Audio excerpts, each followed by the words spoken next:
Number 4، بتوں کا قرب حاصل کرنے کا ایک طریقہ یہ بھی تھا کہ مشرقین اپنی سمجھ کے مطابق اپنے کھانے پینے کی چیزوں اور اپنی کھیتی اور چوپائے کی پیداوار کا ایک حصہ بتوں کے لیے خاص کرتے تھے۔ اس سلسلے میں ان کا دلچسپ رواج یہ تھا کہ وہ اللہ کے لیے بھی اپنی کھیتی اور جانوروں کی پیداوار کا ایک حصہ خاص کرتے تھے۔ پھر مختلف اسباب کی بنا پر اللہ کا حصہ تو بتوں کی طرف منتقل کر سکتے تھے، لیکن بتوں کا حصہ کسی بھی حال میں اللہ کی طرف منتقل نہیں کر سکتے تھے۔ اس بری عادت کا تذکرہ بھی اللہ تعالی نے سورہ انعام کی آیت 136 میں کیا ہے۔ وَجَعَلُوا لِلَّهِ مِمَّا ذَرَأَ مِنَ الْحَرْثِ وَالْأَنْعَامِ نَصِيبًا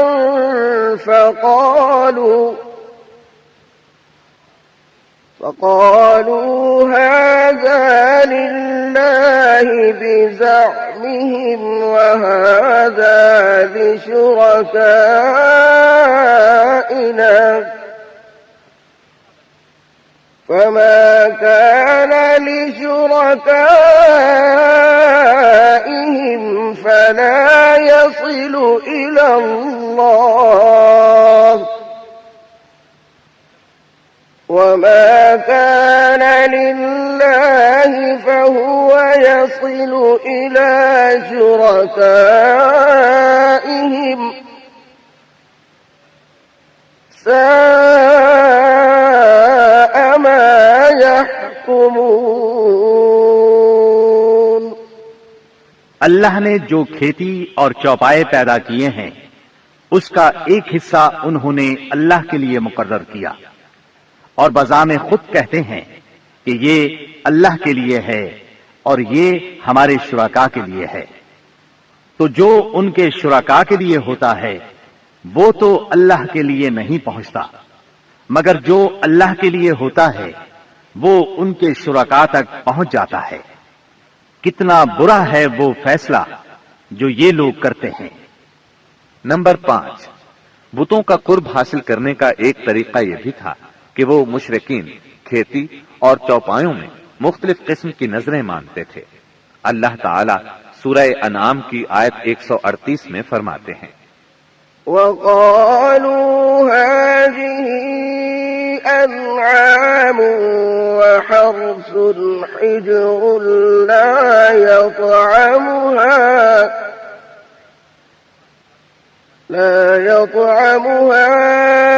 إلا من نشاء بزعمهم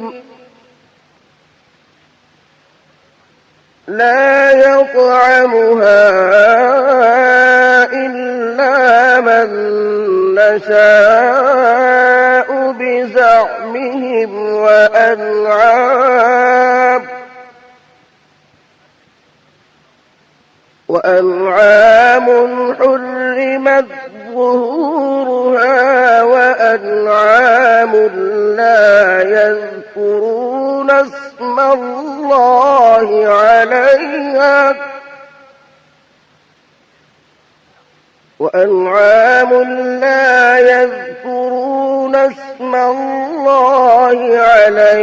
افتراء عليه۔ ان مشرکین نے اپنے خیال پر یہ بھی کیا کہ یہ چوپائے اور کھیتیاں ممنوع ہیں، انہیں وہی کھا سکتا ہے جسے ہم چاہیں، اور یہ وہ چوپائے ہیں جن کی پیٹھ حرام کی گئی ہے، یعنی نہ ان پر سواری کی جا سکتی ہے اور نہ سامان لادا جا سکتا ہے۔ اور کچھ چوپائے ایسے ہیں جن پر یہ لوگ اللہ پر افتراء کرتے ہوئے اللہ کا نام نہیں لیتے۔ یہ تھے ان کے عقائد۔ انہی جانوروں میں بحیرہ، صائبہ، وسیلہ اور حام تھے۔ سیرت نگار ابن اسحاق کہتے ہیں، بحیرہ صائبہ کی بچی کو کہا جاتا ہے اور صائبہ اس اونٹنی کو کہا جاتا ہے جس سے پے در پے 10-12 مادہ بچے پیدا ہوں، درمیان میں کوئی نر نہ ہو۔ ایسی اونٹنی کو آزاد چھوڑ دیا جاتا تھا، اس پر سواری نہیں کی جاتی تھی، اس کے بال بھی نہیں کاٹے جاتے تھے، اور مہمان کے سوا اس کا دودھ کوئی نہیں پی سکتا تھا۔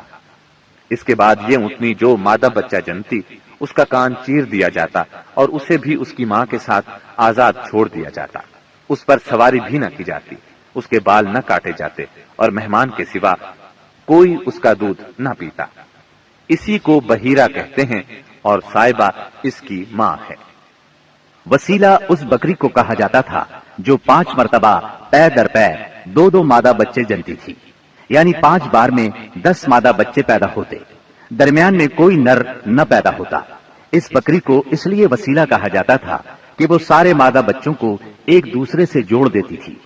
اس کے بعد اس بکری سے جو بچے پیدا ہوتے انہیں صرف مرد کھا سکتے تھے، عورتیں نہیں کھا سکتی تھیں۔ البتہ اگر کوئی بچہ مردہ پیدا ہوتا تو اس کو مرد عورت سبھی کھا سکتے تھے۔ ہم اس نر اونٹ کو کہتے تھے جس کی جفتی سے پے در پے 10 مادہ بچے پیدا ہوتے، درمیان میں نر نہ پیدا ہوتا۔ ایسے اونٹ کی پیٹھ محفوظ کر دی جاتی تھی، نہ اس پر سواری کی جاتی، نہ بال کاٹے جاتے، بلکہ اسے اونٹوں کے ریوڑ میں جفتی کے لیے آزاد چھوڑ دیا جاتا۔ اس کے سوا اس سے کوئی اور فائدہ نہ اٹھایا جاتا۔ عرب اپنے بتوں کے ساتھ یہ سب کچھ اس عقیدے سے کرتے تھے کہ یہ بت انہیں اللہ کے قریب کر دیں گے اور اللہ کے حضور ان کی سفارش کر دیں گے۔ چنانچہ مشرکین جو کہتے تھے، قرآن کریم میں اللہ تعالیٰ نے سورہ زمر کی آیت نمبر 3 میں اس طرح تذکرہ کیا ہے، ما نعبدهم إلا ليقربونا إلى الله زلفى۔ ہم ان کی عبادت صرف اس لیے کر رہے ہیں کہ وہ ہمیں اللہ کے قریب کر دیں۔ اسی طرح قرآن کریم کی سورہ یونس آیت 18 میں یہ الفاظ آئے ہیں، وَيَعْبُدُونَ مِن دُونِ اللَّهِ مَا لَا يَضُرُّهُمْ وَلَا يَنفَعُهُمْ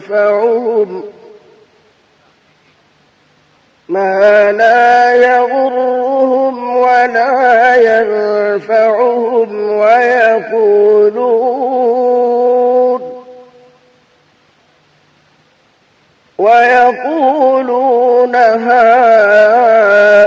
هَؤُلَاءِ شُفَعَاؤُنَا عِندَ اللَّهِ۔ یہ مشرکین اللہ کے سوا ان کی عبادت کرتے ہیں جو انہیں نہ نفع پہنچا سکیں نہ نقصان، اور کہتے ہیں کہ یہ اللہ کے پاس ہمارے سفارشی ہیں۔ مشرکین عرب کاہنوں، عرافوں اور نجومیوں کی خبروں پر بھی ایمان رکھتے تھے۔ کاہن اسے کہتے ہیں جو آنے والے واقعات کی پیش گوئی کرے اور جو چھپے ہوئے رازوں کے جاننے کا دعویٰ کرے۔ نجومی اسے کہتے ہیں جو ستاروں پر غور کر کے ان کی رفتار اور اوقات کا حساب لگا کر پتہ لگاتا ہے کہ دنیا میں آئندہ کیا حالات و واقعات پیش آئیں گے۔ ان نجومیوں کی خبروں کو ماننا دراصل ستاروں پر ایمان لانا ہے۔ مشرکین میں بدشگونی کا بھی رواج تھا، اسے عربی میں طیارہ کہتے ہیں۔ اس کی صورت یہ تھی کہ مشرکین کسی چڑیا یا ہرن کے پاس جا کر اسے بھگاتے تھے۔ اگر وہ دائیں طرف بھاگتا تو اسے اچھا شگون خیال کرتے، کامیابی کی علامت خیال کرتے اور اپنا کام کر گزرتے۔ اگر وہ بائیں طرف بھاگتا تو اسے نحوست کی علامت سمجھ کر اپنے کام سے باز رہتے۔ اسی طرح اگر کوئی چڑیا یا جانور راستہ کاٹ دیتا تو اس کو منحوس خیال کرتے۔ اسی سے ملتی جلتی ایک حرکت یہ تھی کہ مشرکین خرگوش کے ٹخنے کی ہڈی لٹکاتے تھے اور بعض دنوں، بعض مہینوں جانوروں، گھروں اور عورتوں کو منحوس سمجھتے تھے۔ آج کے دور میں بھی ایسی باتیں سننے میں آتی ہیں، کالی بلی راستہ کاٹ گئی، اللہ خیر کرے وغیرہ۔ قریش کی ایک بدعت یہ تھی کہ وہ کہتے تھے ہم سیدنا ابراہیم علیہ السلام کی اولاد ہیں، حرم کے پاسبان، بیت اللہ کے والی اور مکے کے باشندے ہیں، کوئی شخص ہمارا ہم مرتبہ نہیں اور نہ کسی کے حقوق ہمارے حقوق کے مساوی ہیں۔ اسی لیے یہ لوگ اپنا نام ہمس یعنی بہادر رکھتے تھے، لہذا ہمارے شایان شان نہیں کہ ہم حدود حرم سے باہر جائیں۔ چنانچہ حج کے دوران میں یہ لوگ عرفات نہیں جاتے تھے اور نہ وہاں سے افاضہ کرتے تھے، بلکہ مزدلفہ ہی میں ٹھہر کر وہیں سے افاضہ کر لیتے تھے۔ اللہ تعالیٰ نے اس بدعت کی اصلاح کرتے ہوئے سورہ بقرہ کی آیت 199 میں فرمایا، ثم أفيضوا من حيث أفاض الناس، یعنی تم لوگ بھی وہیں سے افاضہ کرو جہاں سے سارے لوگ افاضہ کرتے ہیں۔ ان کی ایک بدعت یہ بھی تھی کہ انہوں نے بیرون حرم کے باشندوں کو حکم دے رکھا تھا کہ وہ حرم میں آنے کے بعد پہلا طواف حمص سے حاصل کیے ہوئے کپڑوں ہی میں کریں۔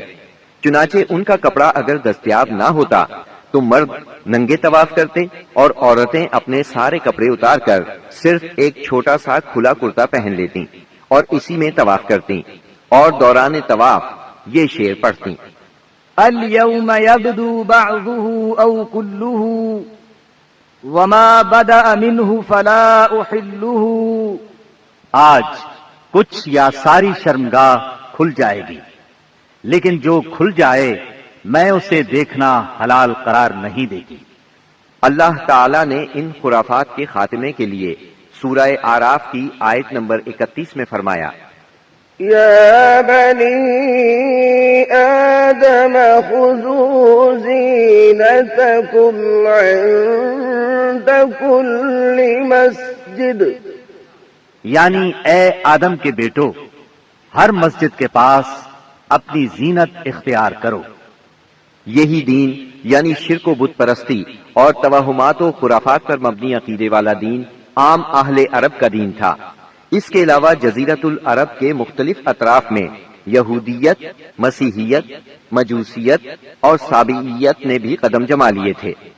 جزیرت العرب میں یہود کا دور اس وقت سے شروع ہوتا ہے جب فلسطین میں بابل اور آشور کی حکومت کی فتوحات کی وجہ سے یہودیوں کو اپنا وطن چھوڑنا پڑا۔ اس حکومت کی سخت گیری اور بخت نصر کے ہاتھوں یہودی بستیوں کی تباہی اور ویرانی، ان کے ہیکل کی بربادی اور ان کی اکثریت کی ملک بابل سے جلا وطنی کا نتیجہ یہ ہوا کہ یہود کی ایک جماعت فلسطین چھوڑ کر حجاز کے شمالی اطراف میں آ بسی اور یثرب، خیبر اور تیماء میں آباد ہو کر یہاں اپنی باقاعدہ بستیاں بسا لی، قلعے تعمیر کر لیے اور گڑھیاں بنا لی۔ وطن چھوڑ کر آنے والے ان یہود کے ذریعے عرب باشندوں میں کسی قدر یہودی مذہب کا بھی رواج ہوا اور اسلام کے ظہور سے پہلے اس کو بھی ایک اچھی بھلی حیثیت حاصل ہو گئی۔ اسلام کے ظہور کے وقت مشہور یہودی قبائل یہ تھے: خیبر، نذیر، مستلق، قریظہ اور قینقاع۔ جہاں تک عیسائی مذہب کا تعلق ہے، بلاد عرب میں اس کی آمد حبشی اور رومی قبضہ گیروں اور فاتحین کے ذریعے ہوئی۔ یمن پر حبشیوں کا قبضہ پہلی بار 340 عیسوی میں ہوا اور 378 عیسوی تک برقرار رہا۔ اس دوران یمن میں مسیحی مشن کام کرتا رہا۔ قریباً اسی زمانے میں ایک متقی اور پرہیزگار شخص فیمیون نجران پہنچا اور وہاں کے باشندوں میں عیسائی مذہب کی تبلیغ کی۔ نجران کے لوگوں کو اس کے دین میں کچھ ایسی سچی علامات نظر آئیں کہ وہ عیسائی ہو گئے۔ جہاں تک مجوسی مذہب کا تعلق ہے تو اسے زیادہ تر اہل فارس کے ہمسایہ عربوں میں فروغ حاصل ہوا، مثلا عراق، عرب، بحرین، ہجر اور خلیج عربی کے ساحلی علاقے۔ ان کے علاوہ یمن پر فارسی قبضے کے دوران میں وہاں بھی اکا دکا افراد نے مجوسیت قبول کی۔ باقی رہا سعدی مذہب، تو عراق کے آثار قدیمہ کی کھدائی کے دوران جو کتبات برآمد ہوئے ان سے پتہ چلتا ہے کہ یہ ابراہیم علیہ السلام کی کلدانی قوم کا مذہب تھا۔ دور قدیم میں شام و یمن کے بہت سے باشندے بھی اسی مذہب کے پیروکار تھے۔ عرب کے باقی دینوں کے ماننے والوں کا حال مشرکین ہی جیسا تھا، کیونکہ ان کے دل یکساں تھے، عقائد ایک سے تھے اور رسم و رواج میں ہم آہنگی تھی۔ جزیرت العرب کے سیاسی اور مذہبی حالات بیان کرنے کے بعد اب وہاں کے اجتماعی، اقتصادی اور اخلاقی حالات کا خاکہ مختصراً پیش کرتے ہیں۔ عرب آبادی مختلف طبقات میں بٹی ہوئی تھی۔ ہر طبقے کے حالات ایک دوسرے سے بہت زیادہ مختلف تھے۔ چنانچہ معزز طبقے میں مرد اور عورت کا تعلق خاصا ترقی یافتہ تھا۔ عورت کو بہت کچھ خود مختاری حاصل تھی، اس کی بات مانی جاتی تھی، اس کا اس قدر احترام اور حفاظت کی جاتی کہ اس کی خاطر تلواریں سونپ لی جاتی تھی، خون ریزی ہو جاتی تھی۔ آدمی جب اپنی شجاعت اور بہادری پر بات کرنا چاہتا، اپنی تعریف کرنا چاہتا تو عموماً عورت ہی کو مخاطب کرتا۔ شجاعت اور سخاوت کی صفات کو ان کے درمیان بہت بڑا مقام حاصل تھا۔ اکثر اوقات ان میں صلح کے لیے عورت ہی بڑا کردار ادا کرتی تھی۔ وہ چاہتی تو قبائل کو صلح کے لیے جمع کر لیتی تھی اور چاہتی تو ان کے درمیان جنگ کی آگ بھڑکا دیتی، لیکن ان تمام باتوں کے باوجود خاندان کا سربراہ مرد ہی کو مانا جاتا تھا اور اس کی بات فیصلہ کن ہوتی تھی۔ اس طبقے میں مرد اور عورت کا تعلق عقد نکاح کے ذریعے ہوتا تھا۔ یہ نکاح عورت کے ولیوں کی نگرانی میں انجام پاتا تھا۔ عورت کو ان کی ولایت کے بغیر نکاح کا حق نہیں تھا۔ ایک طرف طبقہ اشراف یعنی معزز لوگوں کا یہ حال تھا، تو دوسری طرف دوسرے طبقات میں مرد عورت کے اختلاط کی اور بھی کئی صورتیں تھیں، جنہیں بدکاری، بے حیائی، فحاشی اور زناکاری کے سوا کوئی اور نام نہیں دیا جا سکتا۔ زمانہ جاہلیت میں کسی حد کے بغیر متعدد بیویاں رکھنا ایک عام بات تھی۔ لوگ دو سگی بہنوں کو بھی بیک وقت اپنے نکاح میں رکھ لیتے تھے۔ باپ کے بیوی کو طلاق دینے کے بعد یا اس کے فوت ہونے پر بیٹا اپنی سوتیلی ماں سے بھی نکاح کر لیتا تھا۔ طلاق کا اختیار مرد کو حاصل تھا اور اس کی کوئی حد مقرر نہیں تھی۔ زناکاری تمام طبقات میں عروج پر تھی۔ کوئی طبقہ یا انسانوں کی کوئی قسم اس سے مستثنا نہ تھی۔ البتہ کچھ مرد اور کچھ عورتیں ایسے ضرور تھے جنہیں اپنی بڑائی کا احساس اس برائی کی کیچڑ میں لت پت ہونے سے باز رکھتا تھا۔ پھر آزاد عورتوں کا حال لونڈیوں کی نسبت اچھا تھا۔ اصل مصیبت لونڈیاں ہی تھی۔ ایسا لگتا ہے جیسے ان جاہلوں کی اکثریت اس برائی کی طرف منسوب ہونے میں کوئی آر بھی محسوس نہیں کرتی تھی۔ جاہلیت میں باپ بیٹے کا تعلق بھی مختلف نوعیت کا تھا۔ کچھ تو ایسے تھے جو کہتے تھے انما اولادنا بیننا اکبادنا تمشی علی الارض، یعنی ہماری اولاد ہمارے کلیجے ہیں جو روئے زمین پر چلتے پھرتے ہیں۔ جبکہ دوسری طرف کچھ لوگ ایسے بھی تھے جو لڑکیوں کو رسوائی اور خرچ کے خوف سے زندہ دفن کر دیتے تھے اور بچوں کو فقر و فاقے کے ڈر سے مار ڈالتے تھے۔ تاہم یہ کہنا مشکل ہے کہ یہ سنگ دلی بڑے پیمانے پر رائج تھی، کیونکہ عرب اپنے دشمنوں سے اپنی حفاظت کے لیے دوسروں کی بنسبت کہیں زیادہ اپنی اولاد کو بہتر سمجھتے تھے اور اس بات کا احساس بھی رکھتے تھے۔ مطلب یہ کہ مجموعی طور پر ان کی حالت بہت کمزور تھی، عقل سے عاری تھی اور ذلت میں گھری ہوئی تھی۔ جہالت نے ان کو اپنے گھیرے میں لیا ہوا تھا۔ خرافات کا دور دورہ تھا۔ لوگ جانوروں جیسی زندگی گزار رہے تھے۔ عورت بیچی اور خریدی جاتی تھی۔ بعض اوقات اس سے مٹی اور پتھر جیسا سلوک کیا جاتا تھا۔ قوم کے باہمی تعلقات کمزور بلکہ ٹوٹے ہوئے تھے۔ رہ گئیں حکومتیں تو ان کو صرف اپنا خزانہ بھرنے سے غرض تھی یا مخالفوں پر فوج کشی کرنے کی فکر۔ اقتصادی حالت بھی خراب تھی۔ صرف تجارت ان کے نزدیک ضروریات زندگی حاصل کرنے کا سب سے اہم ذریعہ تھی، اور تجارت کے لیے امن و سلامتی کی فضا کا ہونا ضروری ہے، ورنہ تجارتی آمد و رفت نہیں ہو سکتی۔ جبکہ ان کا حال یہ تھا کہ سوائے حرمت والے مہینوں کے امن اور سلامتی کا کہیں وجود نہ تھا۔ یہی وجہ ہے کہ صرف حرمت والے مہینوں میں عرب کے مشہور بازار اکاز، ذی المجاز اور مجنہ لگتے تھے۔ جہاں تک صنعتوں کا معاملہ ہے تو عرب اس میدان میں ساری دنیا سے پیچھے تھے۔ کپڑے کی بنائی اور چمڑے کی دباغت وغیرہ کی شکل میں جو چند صنعتیں پائی بھی جاتی تھیں وہ زیادہ تر یمن، ہیرا اور شام سے ملے ہوئے علاقوں میں تھی۔ البتہ اندرون عرب گلہ بانی اور کھیتی باڑی کا کسی قدر رواج تھا۔ ساری عرب عورتیں سوت کاٹتی تھیں، لیکن مشکل یہ تھی کہ سارا مال و متاع ہمیشہ لڑائیوں کی زد میں رہتا تھا۔ غربت عام تھی، لوگ ضروری لباس تک سے محروم تھے۔ یہ بات تو مشہور ہے کہ اہل جاہلیت میں کمینی اور رذیل عادات پائی جاتی تھی۔ عقل کے خلاف باتوں کی بھرمار تھی، تاہم ان میں کچھ پسندیدہ اخلاق بھی تھے۔ ان اخلاق کو دیکھ کر انسان دنگ رہ جاتا تھا۔ نمبر 1، کرم و سخاوت۔ یہ اہل جاہلیت کی خوبی تھی، جس میں وہ ایک دوسرے سے آگے نکل جانے کی کوشش کرتے تھے، اور اس پر فخر کرنے کا عالم یہ تھا کہ عرب کے آدھے اشعار اسی کی نظر ہو جاتے تھے۔ اس وصف کی بنیاد پر کوئی اپنی تعریف کرتا تھا تو کوئی دوسروں کی۔ حالت یہ تھی کہ سخت سردی اور بھوک کی حالت میں بھی کوئی مہمان آ جاتا اور میزبان کے پاس اپنی سواری والی اونٹنی کے سوا کچھ نہ ہوتا اور کنبے کی ضرورت پوری کرنے کا ذریعہ بھی صرف وہی سواری ہوتی تو اپنے مہمان کے لیے ذبح کر دیتا۔ یہ ان کے کرم ہی کا نتیجہ تھا کہ بڑی بڑی دیت اور مالی ذمہ داریاں اٹھا لیتے تھے اور اس طرح انسانوں کو بربادی اور خون ریزی سے بچا کر دوسرے رئیسوں اور سرداروں کے مقابل فخر کرتے تھے۔ وہ جوا کھیلتے تھے۔ ان کا خیال تھا یہ بھی سخاوت کی ایک راہ ہے، کیونکہ انہیں جو نفع حاصل ہوتا یا نفع حاصل کرنے والوں کے حصے سے جو کچھ زائد بچ رہتا اس کو وہ مسکینوں کو دے دیتے تھے۔ اسی لیے قرآن پاک نے شراب اور جوئے کے نفع کا سرے سے انکار نہیں کیا، بلکہ سورہ بقرہ کی آیت 219 میں فرمایا وَإِثْمُهُمَا أَكْبَرُ مِن نَّفْعِهِمَا، یعنی ان دونوں کا گناہ ان کے نفع سے بڑھ کر ہے۔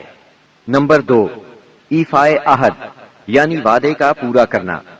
دور جاہلیت کے اخلاق فاضلہ میں سے ہے۔ عہد کو ان کے نزدیک دین کی حیثیت حاصل تھی، جس سے وہ ہر حال میں چمٹے رہتے تھے، اور اس راستے میں اپنی اولاد کا خون اور اپنے گھر بار کی تباہی بھی ہیج سمجھتے تھے۔ نمبر 3، خودداری اور عزت نفس۔ اس پر قائم رہنا اور ظلم و جبر برداشت نہ کرنا بھی جاہلیت کے معروف اخلاق میں سے تھا۔ اس کا نتیجہ یہ تھا کہ ان کی شجاعت اور غیرت حد سے بڑھی ہوئی تھی۔ وہ فوراً بھڑک اٹھتے تھے اور چھوٹی سے چھوٹی توہین آمیز بات پر تلوار اور نیزہ اٹھا لیتے تھے، اور نہایت خون ریز جنگ چھڑ جاتی اور انہیں اس راہ میں اپنی جان کی قطعاً پرواہ نہ رہتی تھی۔ نمبر 4، عزائم کی تکمیل۔ اہل جاہلیت میں ایک خاص بات یہ بھی تھی کہ جب وہ کسی کام کو فخر اور ناز کا ذریعہ سمجھ کر انجام دینے پر تل جاتے تو پھر کوئی رکاوٹ انہیں روک نہیں سکتی تھی۔ وہ اپنی جان پر کھیل کر اس کام کو انجام دے ڈالتے تھے۔ نمبر 5، حلم، بردباری اور سنجیدگی۔ یہ خوبی بھی ان کے نزدیک قابل تعریف تھی، لیکن چونکہ ان میں شجاعت حد سے بڑھ کر تھی، ہر وقت جنگ و جدل پر آمادہ رہتے تھے، اس لیے یہ عادت بہت کم پائی جاتی تھی۔ نمبر 6، بدوی سادگی، یعنی رہن سہن کی الجھنوں اور داؤ پیچ سے ناواقف تھے۔ اس کا نتیجہ یہ تھا کہ ان میں سچائی اور امانت پائی جاتی تھی۔ دھوکہ دہی، بد عہدی سے دور تھے اور نفرت کرتے تھے۔ ہم سمجھتے ہیں کہ جزیرۃ العرب کو ساری دنیا سے جو جغرافیائی نسبت حاصل تھی، اس کے علاوہ یہی وہ قیمتی اخلاق تھے جن کی وجہ سے اہل عرب کو بنی نوع انسان کی قیادت اور رسالت عامہ کا بوجھ اٹھانے کے لیے منتخب کیا گیا تھا، کیونکہ یہ اخلاق اگرچہ بعض اوقات شر اور فساد کا سبب بن جاتے تھے اور ان کی وجہ سے المناک حادثات بھی پیش آ جاتے تھے، لیکن اپنی نوعیت کے بڑے قیمتی اخلاق تھے۔ یہ تھوڑی سی اصلاح کے بعد انسانی معاشرے کے لیے نہایت مفید بن سکتے تھے، اور یہی کام اسلام نے انجام دیا۔ غالباً ان کے اخلاق میں بھی ایفائے عہد کے بعد عزت نفس اور عزم کی پختگی سب سے زیادہ قیمتی اور نفع بخش جوہر تھا، کیونکہ اس زبردست قوت اور پختہ ارادے کے بغیر شر و فساد کا خاتمہ اور نظام عدل کا قیام ممکن نہیں۔ اہل جاہلیت کے کچھ اور بھی اچھے اخلاق تھے، لیکن ان سب کو بیان کیا جائے تو بات بہت طویل ہو جائے گی، لہذا انہی پر اکتفا کرتے ہوئے ہم آگے چلتے ہیں۔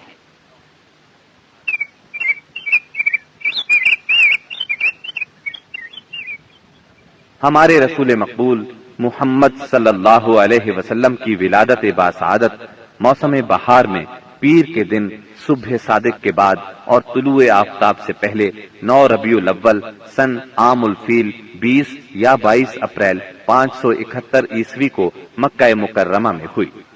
پیر کا دن آپ کی مبارک زندگی میں بڑی اہمیت کا حامل ہے۔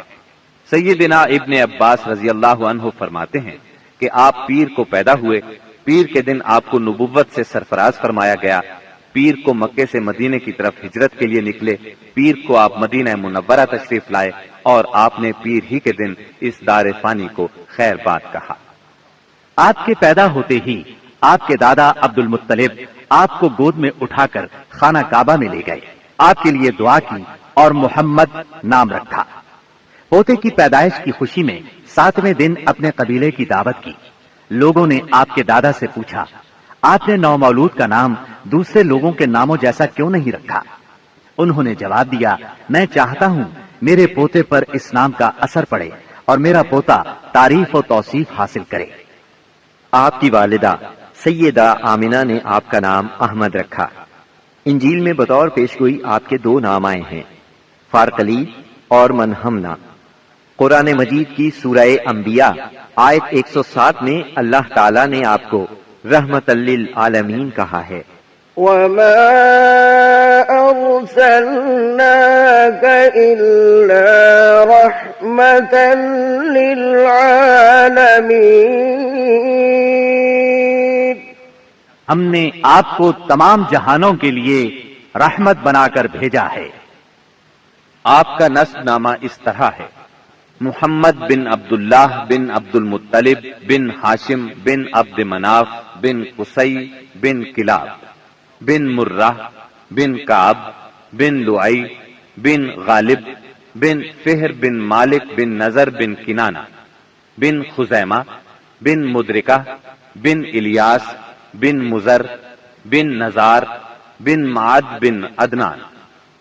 اس بات پر سب کا اتفاق ہے کہ عدنان سیدنا اسماعیل علیہ السلام کی نسل سے ہیں، لیکن دونوں کے درمیان میں کتنی پشتیں ہیں اور ان کے نام کیا کیا ہیں، اس میں بہت اختلاف پایا جاتا ہے۔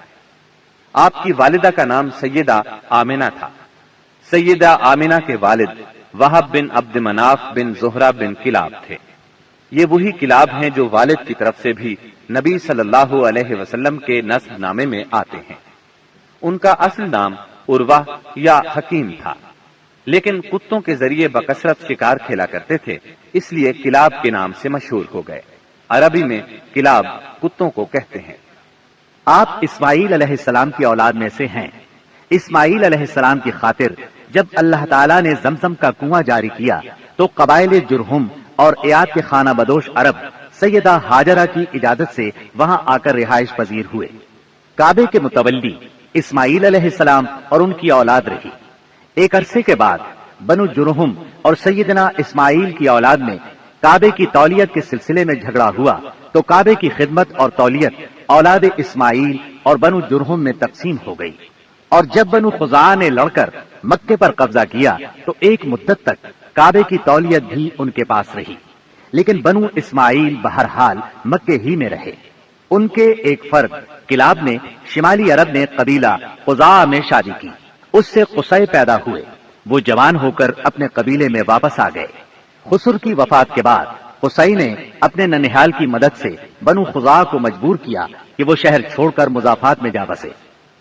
بنو خزاعہ کے سردار نے کعبے کے قیمتی چڑھاووں کو زمزم کے کنویں میں ڈال کر اس کو پاٹ دیا اور کنواں غائب ہو گیا۔ پھر قصی کو بہت بڑا اقتدار حاصل ہوا، اس کی اولاد پھلی پھولی اور اسے قوم کا بہت بڑا سردار تسلیم کیا گیا۔ قصی نے مکے میں ایک شہری مملکت کا آغاز کیا، وہاں دارالندوہ یعنی پارلیمنٹ اور ٹیکس کے نئے محکمے قائم کیے، لیکن وفات کے وقت حکومت اپنے بچوں میں تقسیم کر دی۔ کسی کو کعبے کی رکھوالی سونپی، کسی کو چابی دی، کسی کو فوج کی قیادت تو کسی کو ٹیکس کا حساب کتاب سونپا۔ بعد کی نسلوں میں انتظامات کی مزید تقسیم در تقسیم ہوئی۔ آغاز اسلام کے وقت وہاں 10 سرداروں کی ایک مجلس کار فرما نظر آتی تھی۔ قصی کے 4 بیٹے تھے، ان میں عبد مناف بڑے نامور اور صاحب عزت ہوئے۔